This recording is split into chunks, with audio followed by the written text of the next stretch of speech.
Hi, my name is Dan Hindershot with Summit County Environmental Health Department. And you ever wonder what happens when you flush your toilet?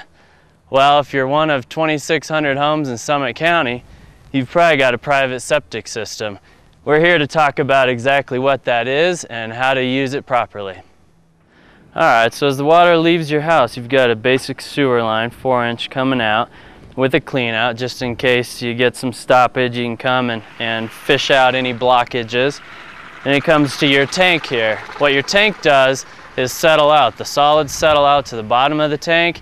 In the middle, you've got kind of clean water. At the top, you've got grease, which is lighter than water, so it floats to the top.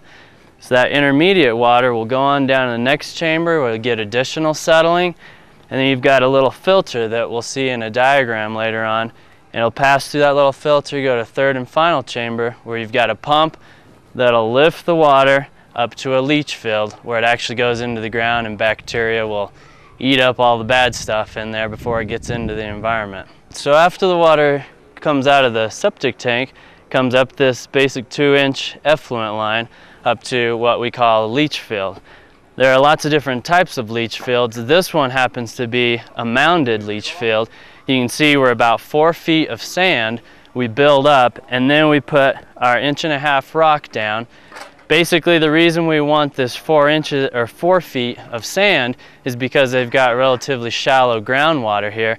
You have to have a minimum of 4 feet separation to groundwater so that the bacteria can adequately treat that water before it gets to the groundwater where it could potentially contaminate it.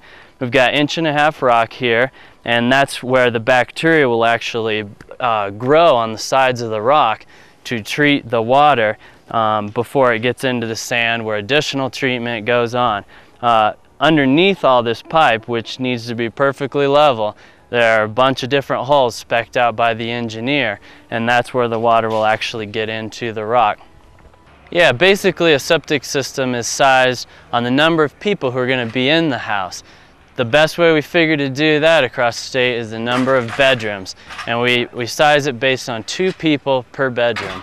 Well, one of the best ways you can prevent having a problem in the future is making sure that you don't have any leaky faucets, especially toilets. Toilets will run and can contribute tens and hundreds of gallons a day to your septic system that it's not designed for, and that can lead to failing.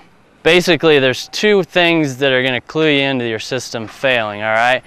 You're flushing or you're showering, water's going down your sewer line to your septic system.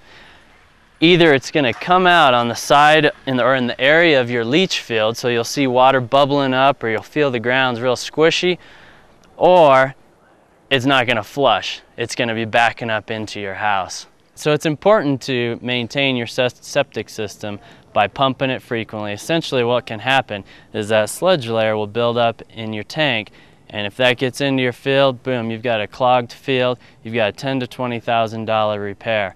So make sure you pump out your system as needed. Basically, if you're maxing out your systems, let's say you've got a 3-bedroom house, you've got 6 people living in there, it's maxed out based on its design. So you probably want to pump it every 3 years or so.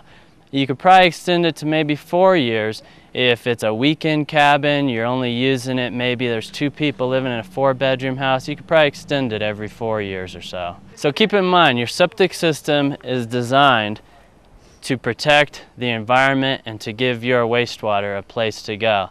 We've gotten away from, in the last 10, 20, 100 years, an old VW bus in the ground buried with a sewer line going into it.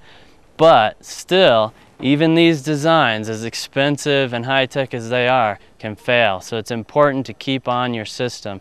If you suspect any signs of failure, give us a call at 668-4070. That's Summit County Environmental Health Department.